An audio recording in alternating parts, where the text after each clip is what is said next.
The EPIX sci-fi horror series from is so intriguingly complex that trying to figure out a grounded scenario that we'll be able to lock onto is weirdly difficult and fun.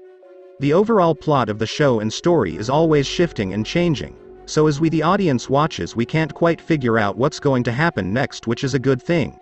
So in today's video I'm going to tackle a topic that is weirdly disturbing in this show, and that is, why do the creatures act the way they do? What I mean is, why do they do the things they do? What could be their reasoning? And what could be their motives? So I'm going to try to break down their strange behaviors with some of my theories of what I believe it could be. So, open your figurative windows, and let me in. Megan, what are you doing? Maybe I can come in. As we start our adventure, with today's big question, why do the creatures act the way they do? To me, one of the biggest mistakes the townsfolk are making is they know little if anything about who or what the creatures are. This reminds me of a popular saying that says, "Know your enemy." That statement isn't just for a bumper sticker, it's a factually based statement. The reasoning behind it is so that you can prepare yourself for what your enemy does next. So, on that note, let's begin by asking our first question. Why are they always creepily smiling? There could be many reasons why they're smiling like this, but I narrowed it down to two possible reasons. But let me warn you, both reasons are not good for the town residents. The first reason, it could be a chink in their human disguise, a flaw in their camouflage. They may be smiling this way thinking they're imitating the right outer human expression. They're smiling awkwardly because they believe that is how humans behave. This is not uncommon in nature. For example, when an animal tries to imitate another animal, there's always a flaw in the camouflage if you look closely enough. For instance, here's a bee beetle, Trichus fasciatus. This beetle at first glance appears bee-like, but if you look a little closer and at its behavior you can see that is not a real bee. The way they keep smiling may be an instinctual reflex, but most likely the awkward smiles could be to catch their victims off guard. Okay, now to talk about the second reason they may be constantly smiling. This possibility will be the darker and more malicious side of the two. Because in this scenario their reasoning for their creepy smile is just that, because they're happy. What I mean is they might get some sort of sadistic pleasure out of chasing and ultimately torturing their victims. Evidence of this was shown in episode 7 by one of the creatures named Jasmine. What she did to the character called Kevin was brutal to say the least, as she strung him along with deceptive feelings of affection, only to rip out his tongue in the end. The next big question we're going to ask about them is, why do they only walk when they're chasing their prey? This is baffling because this goes against the norm of most predators. They walk as though there is no sense of urgency in any of their movements. Okay. Why do they only seem to walk?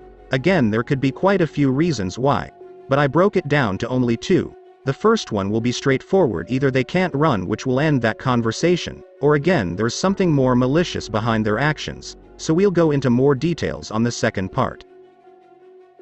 Let me start by saying this is highly unorthodox for any sort of predatorial creature to act this way, which leads me to believe they choose to walk. But the question still stands, why? Before I go into that, let me elaborate on why this action of walking after prey is so unusual.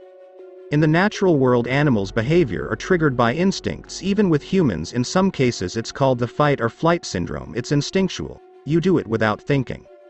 A lion, when it sees potential prey, it instantly changes its whole behavior. By going into a crouching position, its muscles tense up. Every movement thereafter is to maximize stealth. Every step it makes to get closer to its goal is different from the way it normally behaves. It's a trigger reaction, which brings us back to these creatures. This is almost an impossible behavioral change, even for humans, because when we see something we want, our usual instincts is to move faster to get it. I believe these creatures choose to walk for multi-sub reasons. For example, they may enjoy the pleasure of the hunt, to toy with their prey. They also may reason why run. They know they have the advantage. They know that they will eventually catch you. They know that the humans have nowhere to go. They know that they are ultimately trapped. So, it makes sense in some way, that if they get some sort of pleasure out of this, why not prolong it, let the moment of the hunt last? I believe this is most likely what they're doing. They're stalking their prey knowing that eventually that their victims will tire out, weaken, stumble, mess up, or they will just give up. The hunt itself looks like it's pleasurable for them. This also makes sense when it's stated that they prolong their victims' suffering for no apparent reason other than the joy of it. The way they behave does remind me of how one type of animal acts, that would be the Komodo dragon. The Komodo dragon is the world's largest monitor lizard, and for that reason it's not that nimble or fast. So in order to catch large fast prey like deer, it puts all its energy into one bite. But that one bite isn't strong enough to take large prey down. But because the Komodo has extremely toxic bacteria saliva, that's all the Komodo dragon has to do. Then it just walks after its prey. The Komodo dragon is in no rush. Because it can survive for weeks without food, it is both patient and stealthy. Plus, it doesn't matter if its prey escapes miles away. The dragon knows exactly where it is, because its sense of smell can detect carrion, or rotting flesh, up to 2.5 miles or 4 kilometers away. So all it does is walk after its target, instinctually knowing that it will succumb to its festering infected wounds. When the deer can barely walk or even stand, the Komodo dragon's final blow is effortless, because the prey could no longer even put up a fight. Next, we're going to talk about why do they dress the way they do. To me, this is one of the most fascinating parts about these creatures. For example, it looks like they chose pieces from the 1950s. In the background you can even see one of them dressed up as a 1950s milkman. This is a strange one. I believe it's connected to why they're always smiling. It could all be a facade, part of their disguise.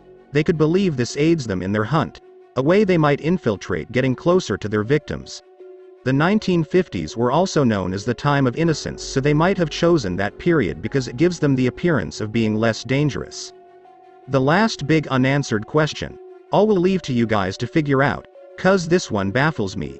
Even more confusing is why their clothes they wear remain so pristine and clean.